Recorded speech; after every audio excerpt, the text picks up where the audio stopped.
Welcome to Space Mysteries, your trusted source for breaking headlines, global insights, and sharp analysis from around the world. If you're new here, don't forget to hit that subscribe button and turn on notifications so you never miss an update. The sun rose over Mar-a-Lago, but inside, Donald Trump was already in full meltdown mode. The cause? Not politics, but coffee. A shortage of Brazilian beans bound for America. Trump's thumbs flew across Truth Social, blasting Brazil's total betrayal and blaming the current administration for America's coffee crisis. He painted a picture of a weak America, unable to secure its morning brew, and called the Brazilian president ungrateful. The post went viral, with hashtags like #BrazilBetrayal and #BidenCoffee. Crisis trending instantly. Trump's message was simple. Under his leadership, the coffee would have flowed, the beans would have been the best, and Brazil would have begged to sell to the US. What started as a trade deal between other nations became a personal affront, weaponized for political gain. His followers rallied, turning a complex trade issue into a story of American decline. Media appearances and more posts followed, each escalating the rhetoric.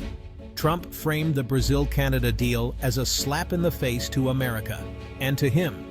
He positioned himself as the only defender of the American coffee drinker. In the world of caffeine politics, his message hit home with a public already weary of rising prices. To understand this mess, meet the key players.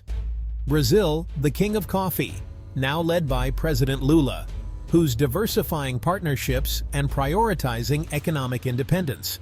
The US, the world's biggest coffee consumer, suddenly facing a supply chain crisis that's become a political headache.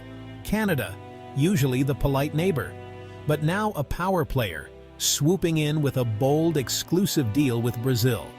Prime Minister Trudeau's move secures Canada's coffee supply and signals a new assertiveness on the world stage.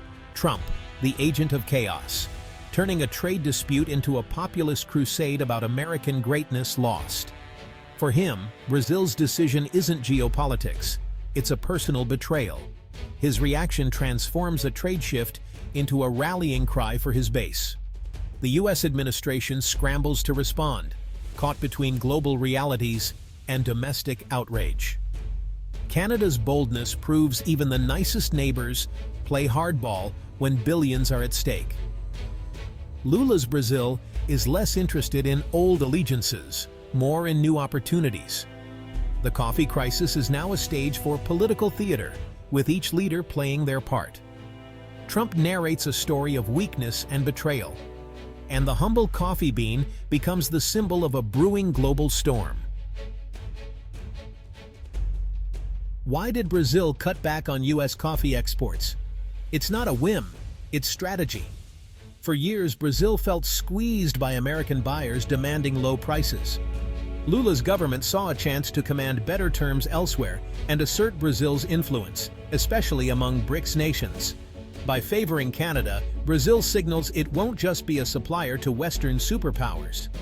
The new deal with Canada includes investments in sustainable farming, framed as partnership, not pressure. Environmental concerns also played a role. US demands on Amazon conservation felt like economic coercion to Brazil. Global demand for quality coffee is soaring, especially in Asia and Europe. Brazil realized it was in a seller's market and diversified to protect itself from US volatility. It's not personal, it's business, and for Brazil, it's smart business. America's loss is Brazil's gain. The Brazil-Canada deal hit Washington hard and thrilled Ottawa. Canada now has preferential access to Brazil's best beans, leapfrogging American buyers. This isn't just about coffee. It's a realignment of agricultural trade in the Americas. The deal guarantees Brazilian farmers stable prices and income, insulating them from market swings. For Canada, it's a strategic win, a growing coffee market, protected from price shocks, and a new hub for coffee trade. Brands like Tim Hortons can now boast a direct supply chain. Diplomatically, it's a message. middle powers like Canada can forge big deals without U.S. approval. The negotiation was quiet, efficient, and respectful. Everything U.S. trade talks often aren't. The result? A frosty new alliance built on warm coffee, leaving America out in the cold. Canada didn't stumble into this deal. It was a calculated move. Canadian negotiators saw U.S.-Brazil friction and offered Brazil what America wouldn't: long-term stability and guaranteed prices. The billion-dollar deal includes Canadian investment in Brazil's infrastructure, modernizing processing and transport. This isn't just buying beans, it's co-investing in Brazil's success. The ripple effects for Canada are huge: jobs, innovation, and a stronger, more resilient economy. Toronto and Vancouver could become coffee trade hubs. The government can tout this as a win for trade diversification. Canada's approach: partnership, not demands. In a globalized world, suppliers have choices, and Canada recognized that. By meeting Brazil's needs, Canada secured more than coffee. It forged a lasting alliance. The fallout in the U.S. was swift and painful. Coffee companies, from Starbucks to small roasters, scrambled as their main source of beans dried up. Alternative suppliers like Colombia and Vietnam couldn't keep up, causing bidding wars and price spikes. For consumers, this means one thing: your morning coffee is about to get pricier. Cafes face tough choices: raise prices or risk going under. The U.S. coffee industry supports millions of jobs, all now at risk. Politically, it's a nightmare. Rising coffee prices are a daily reminder of economic instability. Opponents blame the administration for failing to protect a basic American ritual. The narrative is simple: they can't even keep your coffee cheap.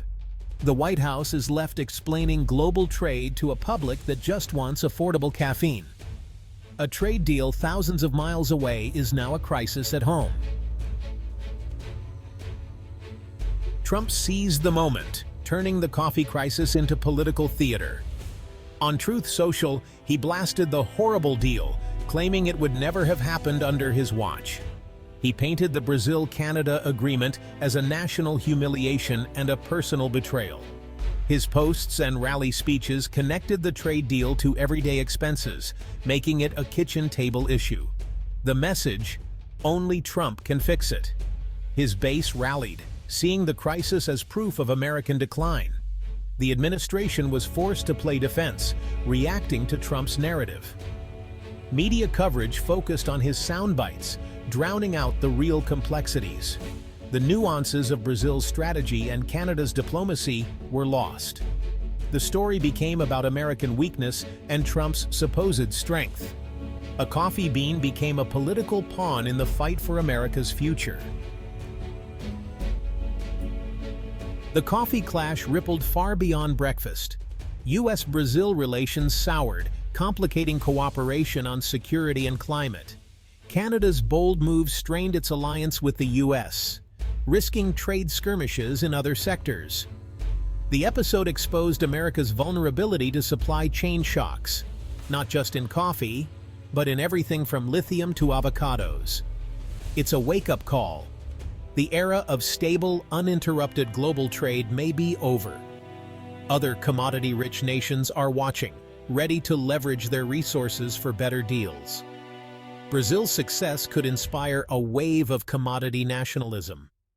The global trade landscape is shifting, becoming more complex and contentious. The humble coffee bean just changed the rules of the game. The future of American coffee is uncertain. Expect higher prices and changing blends. Supply chains will shift, but turbulence will linger. The U.S. will need to repair ties with Brazil or seek new alliances with other coffee producers. The U.S.-Canada relationship will require careful management to avoid further fallout. Friendshoring may accelerate, with countries prioritizing trade with political allies. The global coffee market could fragment into rival blocs. Even your morning cup might become a geopolitical statement. The coffee crisis is a reminder: No nation can take its supply chains for granted. The world must choose between rivalry and cooperation. But let's be honest, no one's switching to tea.